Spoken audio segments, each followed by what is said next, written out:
Bien, hermano, que la paz y la bendición del Señor esté con todos vosotros o con todos ustedes.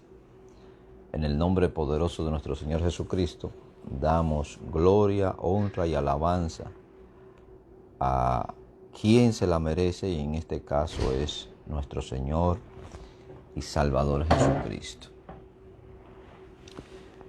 Damos toda la alabanza y la adoración al Señor.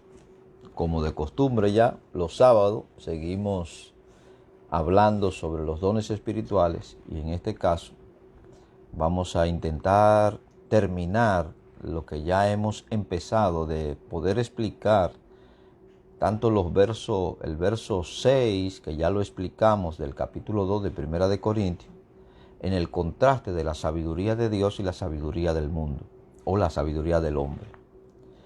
Entramos también a poder explicar el verso 7 y vamos a intentar, en el nombre poderoso de nuestro Señor y Salvador Jesucristo, si es posible, darle conclusión a la explicación del verso 7.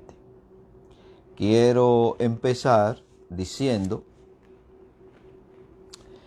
que Pablo se refiere a la sabiduría de Dios en ese verso 7. Además, la palabra sabiduría allí, en ese verso 7, está modificada por la expresión misterio. Y ya dijimos y explicamos, y vamos a seguir explicando, cuál es el misterio que Dios ha encerrado desde la eternidad, que ha venido revelando de tiempo en tiempo y que lo reveló de una forma absoluta en el tiempo de los apóstoles. ¿Por qué el tiempo de los apóstoles? Porque a ellos fue que le fue dada, hermano, la revelación de todo lo que Dios había dicho en el primer testamento y de todo lo que Dios había planificado de antemano para que nosotros pudiésemos conocerla, como dice el texto, para gloria nuestra. Aunque después vamos a explicar ese aspecto de gloria nuestra. Además, la sabiduría allí está, como dicho, modificada por la palabra misterio o por la expresión misterio. Es decir, no es que Pablo no tuviese la capacidad para hablar misterio o para filosofar o hablar filosofía, que los indoctos o personas con un bajo nivel intelectual pudiesen entender. Entendemos, hermano, que Pablo tenía una capacidad, hablando en términos humanos, y un conocimiento, una preparación que pocos hombres en su tiempo tenían, ya sea dentro del pueblo de Israel o sea dentro del contexto de la iglesia. Tenemos, por ejemplo, en el caso de Apolo, que era un hombre poderoso en las Escrituras, un ferviente cristiano poderoso en las Escrituras. Y hay otros hombres que se mencionan con un alto grado de capacidad, pero entre todos ellos el más sobresaliente por su preparación académica fue el apóstol Pablo. A pesar de todo esto, hermano, digo esto y quiero que se me entienda, porque hay personas que atacan al conocimiento. Y el atacar al conocimiento significa el alejarnos por así decirlo, hermano, espero que usted me entienda, alejarnos de la cobertura de Dios. Dios es todo conocimiento. El conocimiento de las Sagradas Escrituras, hermano, es el conocimiento de Dios. Y Dios inspiró a estos hombres para que ellos escribieran bajo la dirección del Espíritu Santo y escribieran los hechos que son necesarios, hermano, que nosotros entendamos para nuestra salvación. Pero no voy a dejar de lado el hecho de que cada uno de los escritores de las Sagradas Escrituras eran personas que sabían leer y sabían escribir. No es que Dios no lo podía capacitar, Dios podía capacitarlo, pero en este caso, cada uno de los escritores manejaba más de un idioma. Quiere decir que aunque nosotros digamos en el caso de Pedro que era un indocto porque era de Galilea, y eso ya yo lo he explicado, hermano, por qué hablaban así de Galilea, Pedro manejaba 2 idiomas. Pedro escribía. Pedro era un excelente empresario. Quiere decir, hermano, que la preparación académica es sumamente importante para nosotros desarrollarnos en el ministerio. La revelación de Dios viene por el Espíritu. El conocimiento de Dios viene por el Espíritu. Pero siempre he dicho que si usted es una persona talentosa porque ha cultivado dentro de los aspectos filosóficos la filosofía, o ha cultivado la administración, o usted, como en el caso de nuestra hermana Elsa, que fue maestra en Cuba, tiene la habilidad de comprender un montón de cosas a aspecto gramatical y metódica para enseñar, creo, hermano, que usted va a ser mucho más eficiente en el ministerio. El ministerio no está divorciado de la capacidad secular que usted pueda tener. Y si Dios ha permitido que usted tenga una capacidad secular en cualquier ámbito, es porque Dios también le va a utilizar a usted con esos medios que Él ha permitido que usted obtenga, le va a utilizar a usted en esos medios. Así que, hermano, quienes atacan el conocimiento están atacando directamente a Dios. Tenemos al apóstol Pablo, una persona letrada. Pedro era una persona letrada. Cada uno de los que escribieron en las Sagradas Escrituras eran personas letradas. Lucas, médico, investigador, historiador, un excelentísimo escritor. Quiere decir, hermano, como he dicho, que quienes atacan el conocimiento también están atacando al Señor. Bendito sea el nombre del Señor. La palabra, la sabiduría es un misterio y es inteligible. ¿Qué es lo que significa esto, hermano? Significa que un creyente puede ser comprendido y comprender las cosas que son espirituales, que están a su nivel. Que están a su nivel. Hay cosas, hermano, que nos va a tardar mucho tiempo en nosotros comprenderla, porque requieren no una simple lectura de la Biblia o no una simple ordenación de textos bíblicos, sino que va a necesitar un estudio mucho más profundo que una simple lectura a las Sagradas Escrituras. Pero no se desanime, porque el Señor tiene sus hijos preparados, hermano, para que puedan enseñarnos, sean o no sean del mismo movimiento al que nosotros pertenecemos, o tengan afinidad con el movimiento al que nosotros pertenecemos.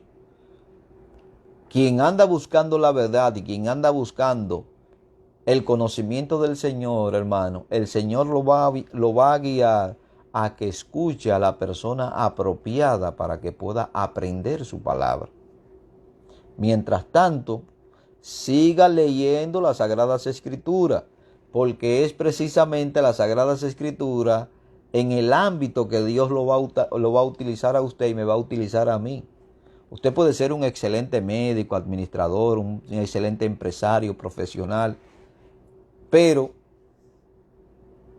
el medio que Dios va a utilizar para salvar a otro es usted. Pero el aspecto de convicción que Dios va a utilizar es su palabra. Así que usted como profesional tiene que conocer la palabra de Dios al dedillo. Tiene que conocer las Escrituras.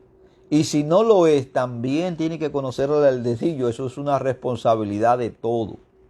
Bendito sea el nombre del Señor. Y el Señor, hermano, nos lo va a hacer entender. Si hay que dárnosla con cucharita, Él nos la va a dar con cucharita. Él conoce nuestras limitaciones, hermano. Y nos va a hacer conocer las cosas esenciales que nosotros necesitamos para poder ayudar a otro y para poder contribuir a la expansión del Evangelio. Usted es una persona útil en el Evangelio. Yo no voy a decir, no, son los profesionales. No, hermano. En eso yo no voy a errar. Todo el que es llamado a la fila y a la militancia de la iglesia, que es el cuerpo de Cristo, está siendo llamado porque es útil y es único en lo que tiene que hacer. Es decir, aquí hay un llamado general a la predicación del Evangelio, pero usted es único en la forma de comunicar el Evangelio. Usted es único en el círculo donde usted se mueve y Dios lo va a utilizar allí con poder y con gloria. Este es el punto que yo quiero que usted entienda. No se me vaya a amedrentar, ni se me vaya a sentir malo porque yo no tengo un título académico. No. El Señor lo va a utilizar a usted con la capacidad que usted tiene. Y el Señor lo va a llevar a usted a la dimensión que Él quiere llevarlo. Créame que el Señor va a hacer eso. Con usted y conmigo. Y con todo aquel que deposite su confianza en el Señor y tenga la actitud de servicio en cuanto al Evangelio se refiere. Pero, en este caso, lo que tiene que ver con la sabiduría, para el creyente la sabiduría es diáfana, porque Dios se la comunica mediante el Evangelio. Nos la comunicó a nosotros mediante la predicación del Evangelio que los apóstoles predicaron. Primero lo predicó Cristo y luego lo predicaron los apóstoles. Y esa sabiduría nos fue comunicada a nosotros mediante los escritos apostólicos. Por eso dice el apóstol Pablo en Efesios capítulo 2, verso 20, que el fundamento de la iglesia está puesta por los apóstoles y por los profetas. Los profetas del Nuevo Testamento. Y los apóstoles del Nuevo Testamento. No por los apóstoles modernos o estos apostolitos pequeños que se escriben con letras minúsculas, con A minúscula. Lo que se quieren dar el título de grandeza que no lo tienen, que no le corresponde. No me refiero a esos apóstoles, me estoy refiriendo a los apóstoles de Cristo. Esa palabra diáfana que yo acabo de mencionar, hermano, significa o es igual a un cuerpo que deja pasar la luz a través de sí casi en su totalidad. Quiere decir, hermano, que el cuerpo que Dios ha elegido para hacernos entender las verdades espirituales es la iglesia, que es el cuerpo de Cristo. Y el cuerpo de Cristo, que es la iglesia, va a ministrar esa luz a través, o va a pasar esa luz a través de las Sagradas Escrituras para que nosotros podamos entender las verdades eternas de nuestro Señor y Salvador Jesucristo. Pablo afirmó anteriormente que Cristo es la sabiduría de Dios y que Cristo ha llegado a ser nuestra sabiduría. Mire al grado en que Dios nos ha llevado a nosotros en Cristo. Cristo es la pronunciación de la sabiduría de Dios. Pero también nosotros hemos llegado a ser la sabiduría de Dios en Cristo. Y así lo dice, hermano, 1 Corintios capítulo 1, verso 30, que dice, mas por Él estáis vosotros en Cristo Jesús. Por Dios estamos nosotros en Cristo Jesús. Acuérdese de ese texto que está en Romanos capítulo 8, verso 29. Y a lo que Él conoció, a esto predestinó, y a lo que predestinó, a esto salvó. Quiere decir, hermano, que nosotros entramos a la fiesta del Cordero y entramos al gozo del Señor porque Él, Dios, nos ha llamado, según el capítulo 1, verso 30 de Corintios, nos ha llamado, mas por Él estáis vosotros, estamos nosotros en Cristo Jesús, el cual nos ha sido hecho por Dios, Cristo nos ha sido hecho por Dios sabiduría, justificación, santificación y redención. Próximamente, hermano, estaré llevando una enseñanza sobre estos tres términos que aparecen aquí en 1 Corintios capítulo 1, verso 30. Lo que es la justificación, lo que es la santificación y lo que es la redención. Porque hay cristianos, hermano, que piensan y están en miedo constantemente de que se van a perder. Si usted está en Cristo, Cristo es su fundamento, hermano, usted no se va a perder. Dios lo va a preservar. Dios lo va a guardar. Nadie puede arrebatarlo de la mano de Dios. Y líbrese usted del cuento ese de que usted se puede ir. Sí se puede ir, hermano. Usted se puede ir, pero va a terminar como el hijo pródigo volviendo, porque el Señor lo va a hacer entrar en sí. A lo que son de él lo va a hacer entrar en sí, lo va a hacer volver. Y le va a poner otra vez la misma vestimenta, una vestimenta la misma, y le va a poner el anillo, hermano, y lo va a recibir como lo que usted es. Claro, las consecuencias del pecado, usted lo va a pagar. Las consecuencias de su desobediencia, usted la va a pagar. Pero el Señor, hermano, en el momento determinado lo va a hacer entrar en sí. Cristo nos ha sido hecho para nosotros, hermano, sabiduría. Por eso no tenemos la sabiduría de este mundo. Nosotros tenemos la sabiduría del cielo. Y ese don de sabiduría que le fue dado a la iglesia del primer siglo, hermano, fue para ministrar la sabiduría de Dios, los misterios de Dios. Nos fue hecho justificación. Usted no es justificado por sus obras. Usted no es justificado por lo bueno que usted quiera hacer. Usted no es justificado por lo que usted tenga. Usted es justificado por la sangre de Cristo y el sacrificio de Cristo en la cruz del Calvario. Santificado, y esa ya yo lo he explicado. En este caso tenemos, hermanos, dos aspectos o dos vertientes de la santidad, una dependiente de la otra. Somos santificados primeramente en Cristo porque hemos sido justificados por Él, y al ser justificados por Él también hemos adquirido la santidad inmediata de Él, que nos la da a nosotros, nos la proporciona.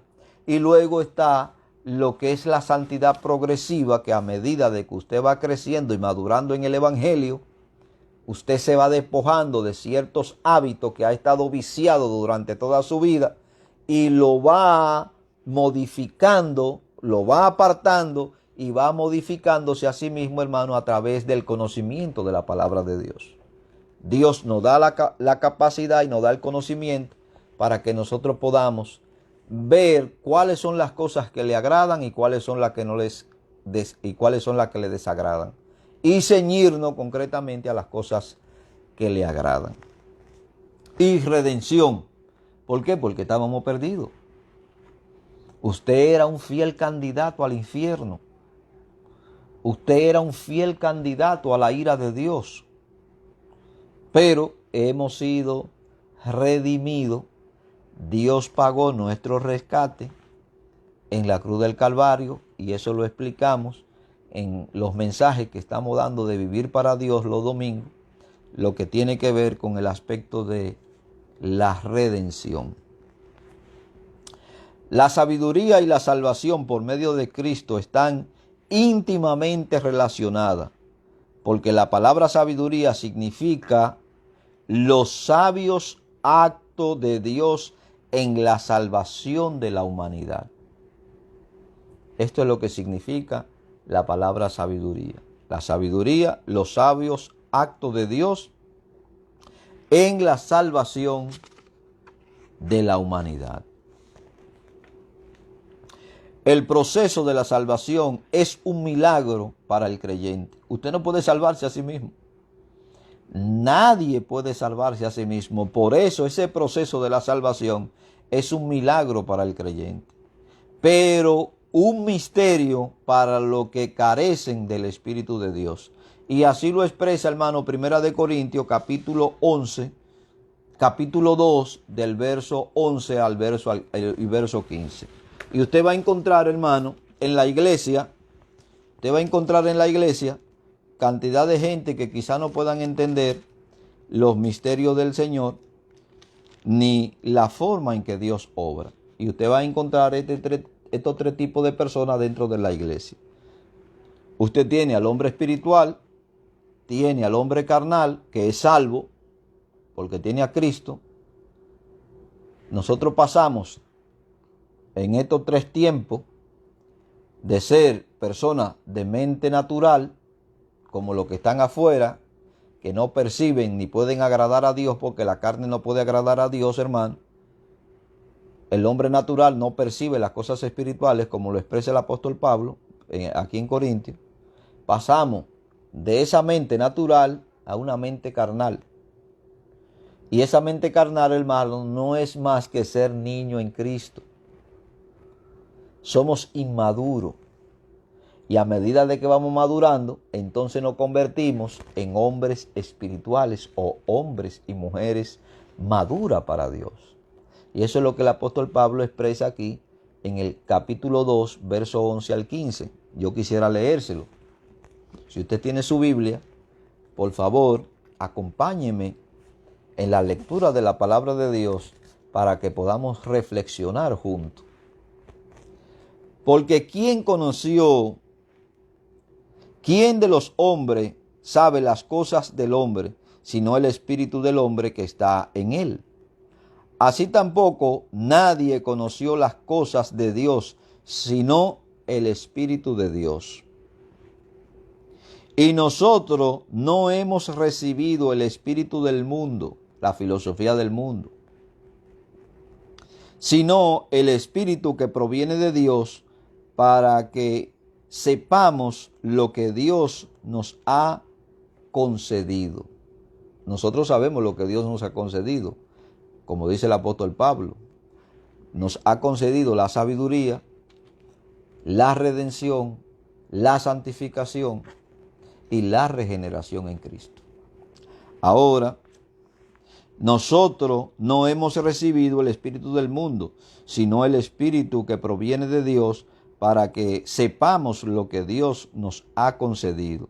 Lo cual también hablamos, no con palabra enseñada de sabiduría humana.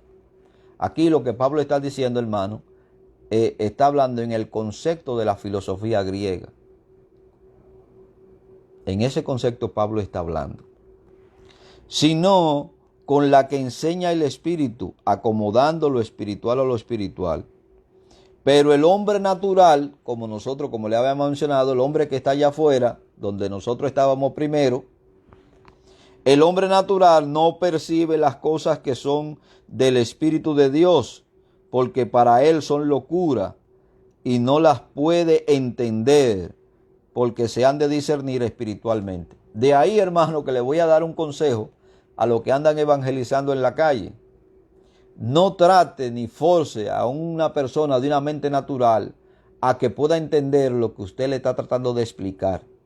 Va a entender cosas básicas, pero cuando se trata de cosas espirituales, él la va a aceptar porque están en dos dimensiones distintas. De ahí que no vale la pena discutir con las personas que no están en la misma esfera en la que nosotros estamos. No quiere decir con esto que usted no pueda presentar defensa del Evangelio. Claro, hermano, que usted puede presentar defensa del Evangelio citando las Sagradas Escrituras, porque son ellas las que van a convencer al hombre de mente natural. Pero no percibe las cosas que son del Espíritu de Dios, porque para él son locura y no la puede entender. Métase eso en la cabeza, que él no lo va a poder entender. Ustedes están en dos dimensiones distintas. Porque han de discernirse espiritualmente. Su condición no ha sido una condición de regeneración, con lo cual su espíritu no ha sido regenerado para poder entender las cosas que son del Espíritu. En cambio, el espiritual juzga todas las cosas, pero él no es juzgado por nadie. En el capítulo 3, entonces tenemos los carnales. Ve, aquí tenemos dos personas que son el natural y el espiritual. En el capítulo 3 tiene los carnales. Y Pablo le dice, de manera que yo, hermano, no puedo hablaros como a espirituales, sino como a carnales, como a niños. en Cristo. Quiere decir, hermano, que el que es niño en Cristo es un carnal, porque no ha alcanzado un grado espiritual como para poder entender la sabiduría de Dios. Por eso Pablo, y lo hemos explicado en el verso 6 del capítulo 2, que hablamos sabiduría entre lo que hemos alcanzado madurez. Quiere decir que a esto, lo que Pablo se está refiriendo aquí, al hombre espiritual, es quien ha alcanzado realmente madurez. Cada vez, escúcheme, cada vez que el término misterio aparece en el Segundo Testamento o en el Nuevo Testamento, como algunos prefieren llamarle, por lo general viene precedido por un verbo cuyo significado es revelar o proclamar. Y eso nosotros lo vamos a ver, hermano. Cada vez que esa palabra le aparezca a usted, viene precedido por un verbo. Y Dios quiere revelar ese misterio y lo ha venido revelando de tal forma que hoy nosotros podemos entender por las Sagradas Escrituras que no existen misterios en la palabra de Dios. El Evangelio de Jesucristo, que había estado relativamente oculto desde la fundación del mundo, aunque destinada desde el principio a ser revelada en la plenitud del tiempo. Y la plenitud del tiempo, hermano, vino en el cumplimiento y en el tiempo de Cristo, cuando Dios se manifestó en Cristo, se manifestó en Jesús. Ahí vino el cumplimiento del tiempo. Ahí se reveló, hermano, lo que Dios había tenido oculto desde la fundación del mundo, se reveló en Cristo. Misterio, no algo misterioso, sino un secreto divino, verdad oculta a no ser revelada por la revelación divina. Si no hubiese sido revelada, hermano, por la revelación divina, todavía ese misterio hubiese estado oculto para nosotros y oculto para los cristianos de la primera iglesia. Pero gracias a Dios que esos misterios fueron revelados mediante el Espíritu Santo a través de los apóstoles y profetas de la iglesia del primer siglo, no de los charlatanes o de los denominados profetas y apóstoles que tenemos hoy. El misterio no es algo que tenga que guardarse a perpetuidad, sino que es un conocimiento del arcano, es decir, del Dios divino, que Él mismo requiere que se manifieste a todo, como dice el apóstol Pablo escribiéndole a los romanos en el capítulo 16, en el verso 25 y 26 del libro de los romanos. Vaya conmigo por un momento, porque a mí me encanta esto, hermano, porque la palabra de Dios se va acomodando a sí misma de tal forma que nosotros podamos entenderla. Es como si usted tiene de repente un grupo de números metido en un bote, le da vuelta y cuando lo suelta están todos desordenados que usted no sabe por dónde empezar. Pero cuando llega alguien y comienza a acomodárselo, mira el 1, el 2, el 3, el 4, entonces usted comienza a entender. ¡Wow! Y comienza a ver la belleza de este orden. Todo lo que es, hermano, está en confusión.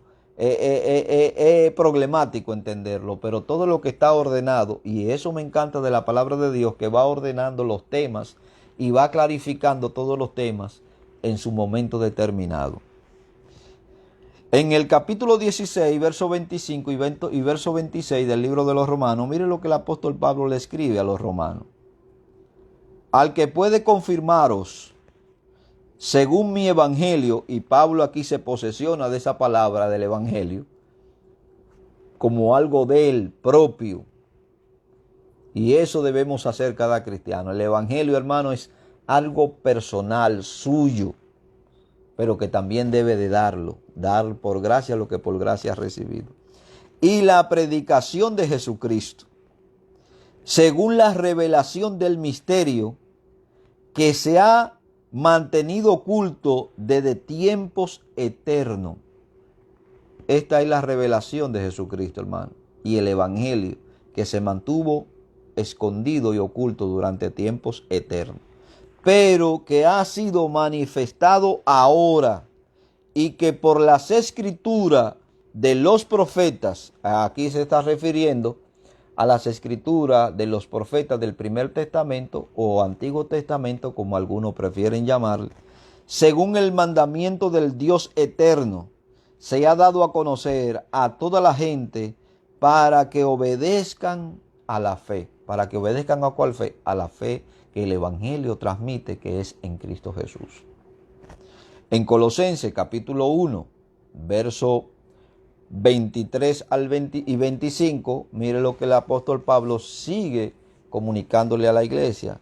Si en verdad permanecéis fundado y firme en la fe del Evangelio, como ya he dicho, y sin moveros de la esperanza del Evangelio que habéis oído, el cual se predica en toda la creación que está debajo del cielo, el cual yo, Pablo, fui hecho ministro.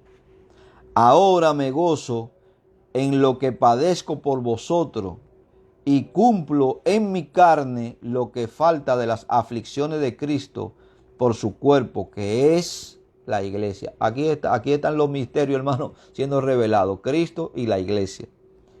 Los gentiles, como había dicho, siendo parte de la iglesia y siendo un solo pueblo, de ambos pueblos Dios hizo un solo pueblo, de la cual fui hecho ministro según la administración de Dios que me fue dada para con vosotros, para que anuncie cumplidamente la palabra de Dios. Eso es lo que Pablo está diciendo, hermano. El misterio fue revelado, el que Dios tenía oculto en los tiempos fue revelado en Cristo y por su iglesia y para su iglesia. Pablo era ministro del Evangelio y de la iglesia, de modo que su misión era manifestar por medio de la predicación del Evangelio el misterio oculto desde los siglos. Esto es lo que Dios conoce.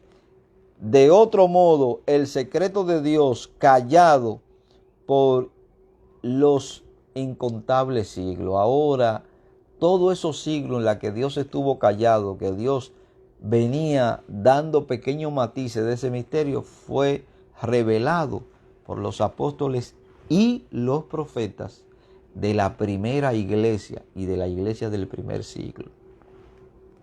El misterio, hermano, no había sido divulgado ni llegado a oído de ningún ser humano antes de que se anunciase el Evangelio que proclamaba la revelación de Dios. Solamente el Evangelio y a través del Evangelio se revelan los misterios que Dios tuvo oculto desde el principio de la creación. El silencio divino no rompe. El silencio divino se rompe, hermano, con la revelación de Cristo. Ahí Dios rompe el sello y da a conocer, hermano, todos esos misterios que venían siendo ocultos de los hombres en Cristo. Nadie antes conoció el secreto anunciado por el Evangelio hasta que fue revelado en el tiempo presente. Y ese tiempo presente me estoy refiriendo, hermano, al tiempo apostólico o al tiempo de la primera iglesia. El misterio oculto en Dios desde la eternidad se manifiesta por la revelación que tuvo lugar en los tiempos apostólicos y no antes. Solamente se reveló, todo ese misterio fue revelado en el tiempo apostólico y no antes. Por eso he dicho, hermano, que el don de sabiduría era exclusivo del tiempo apostólico. Hoy no necesitamos el don de sabiduría porque tenemos, hermano, ambos testamentos. Tenemos los dos testamentos. Uno revela al otro. Uno le da y profeta por el Espíritu Santo. Así lo dice Pablo. Misterio que en otras generaciones no se dio a conocer a los hijos de los hombres, como ahora es revelado a sus santos apóstoles y profetas por el Espíritu Santo. Quiere decir, hermano, que Dios esperó, oiga bien, en silencio todo ese tiempo, hasta el tiempo en que Cristo murió, se rompieron los sellos. Luego vinieron los apóstoles que Cristo llamó y a ellos le fue revelado este misterio, como dice Efesios capítulo 3, verso 5. El silencio divino se rompe, hermano, con la revelación de Cristo. Y eso es algo que nosotros debemos estar conscientes de, que Dios rompe el silencio con la revelación de Cristo.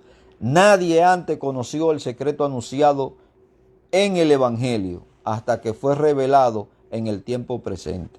El misterio oculto en Dios desde la eternidad se manifiesta por la revelación que tuvo lugar en los tiempos apostólicos. Y ya eso, hermano, como dice Efesios capítulo 3, verso 5. Este misterio que entraña la sabiduría de Dios estaba oculta, literalmente estaba escondido en Dios. El hombre no podía conocerlo. El hombre no tenía acceso a esos misterios. Y Dios lo reveló en el tiempo adecuado. Y asimismo, en el tiempo adecuado, hermano, todas las partes de la Biblia se vienen cumpliendo y se van a venir cumpliendo hasta misterio para el mundo, revelación para la iglesia, que Cristo venga por la iglesia. Para el mundo eso es un misterio porque ellos no lo saben. Pero la iglesia sí sabe, hermano, y sabrá cuándo se va a manifestar esa aparición del Hijo del Hombre que va a venir por su iglesia.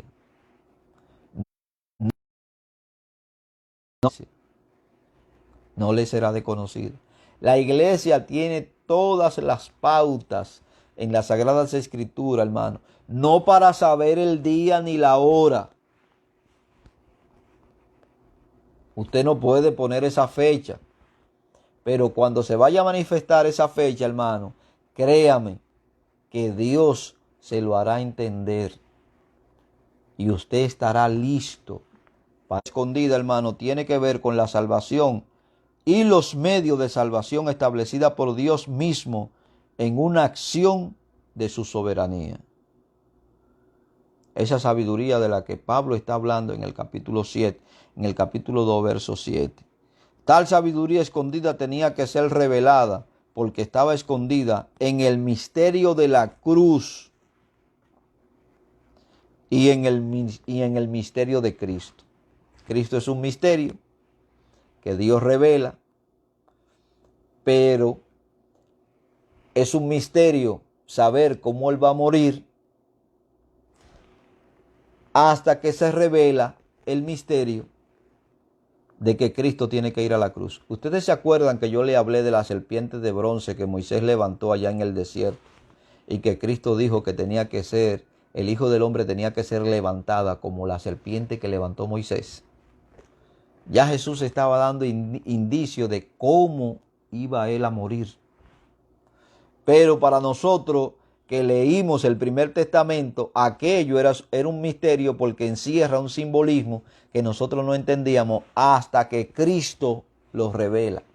Cuando Cristo lo revela, entonces nosotros entendemos que lo que Moisés hizo allí, hermano, era figura de lo que iba a pasar a través del tiempo.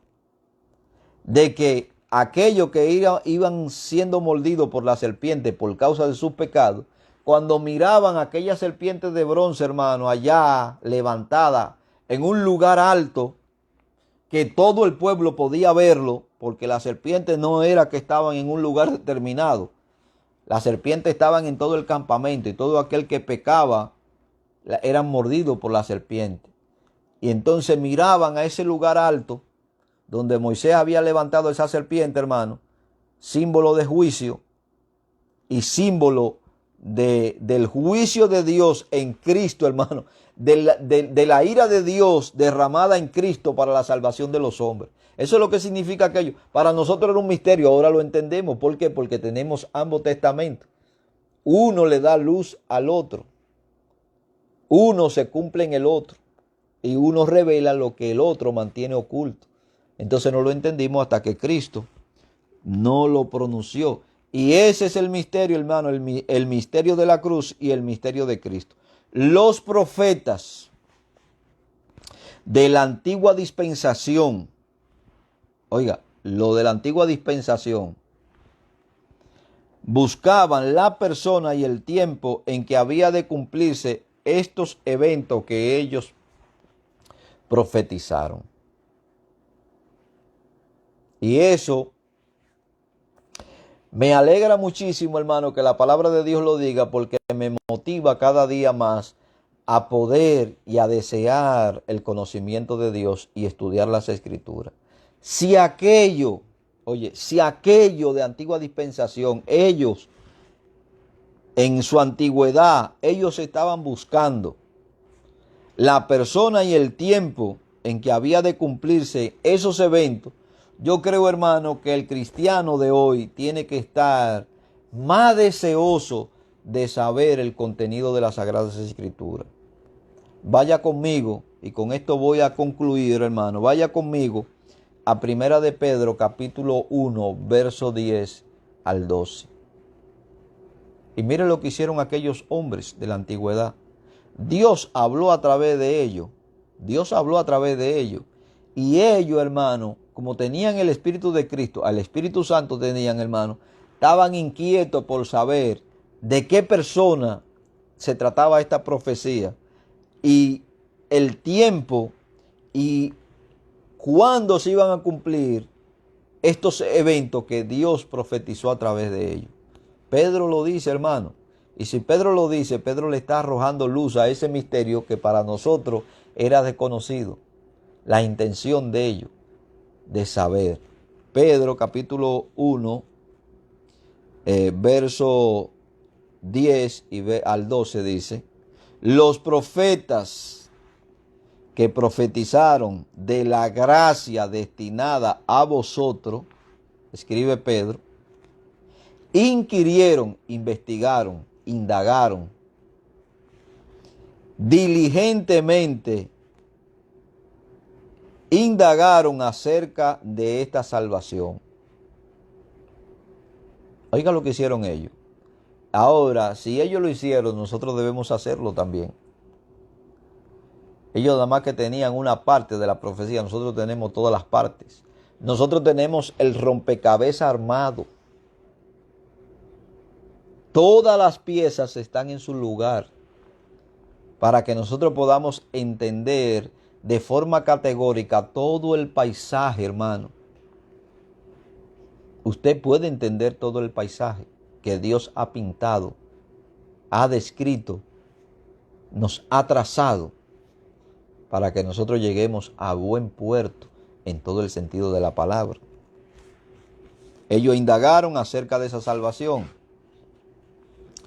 escudriñando, el verso 11, escudriñando qué persona y qué tiempo indicaba el Espíritu de Cristo que estaba en ellos, el cual anunciaba de antemano los sufrimientos de Cristo y la gloria que vendría tras ello. ¿Usted se acuerda de Isaías capítulo 53? ¿Se acuerda de Isaías capítulo 53? Isaías capítulo 9. Isaías capítulo 35. Salmo 22. Salmo 23. Salmo 1. Salmo 2. ¿Por qué se amotinan la gente? Todos esos salmos, hermano, y toda esa escritura que yo le he mencionado y otras tantas más, hablan, hermano, del padecimiento de Cristo. Ese niño que iba a nacer admirable, consejero. Isaías 53 dice: desechado, abatido, varón de dolores. Escondimos de él el rostro. Eso hizo usted, hermano. Eso hizo usted, amigo oyente. Y Dios tuvo que cobrarle a Cristo el pecado suyo y el pecado mío en la cruz. Usted estaba presente ahí. Y sigue estando presente si no ha aceptado a Cristo como su Salvador personal. Entonces estos profetas escudriñaron qué persona y qué tiempo indicaba el Espíritu de Cristo que estaba en ellos, el cual anunciaba de antemano los sufrimientos de Cristo y la gloria que vendría tras ellos. Y así termina el verso 7, para gloria nuestra. Dios puso de manifiesto lo que antes había determinado, reservar o esconder el conocimiento de los hombres. Dios había reservado esa sabiduría desde la eternidad. Así que mis hermanos, Dios me le bendiga, Dios me le guarde, y el miércoles que viene, si el Señor lo permite, vamos a concluir con el verso 7 y pasar al verso 8 para seguir en nuestro recorrido sobre el don de palabra de sabiduría. Así que Dios me le bendiga, Dios me le guarde. En el nombre poderoso de Cristo Jesús, la paz del Señor sea con cada uno de ustedes. En el nombre de Cristo Jesús. Amén.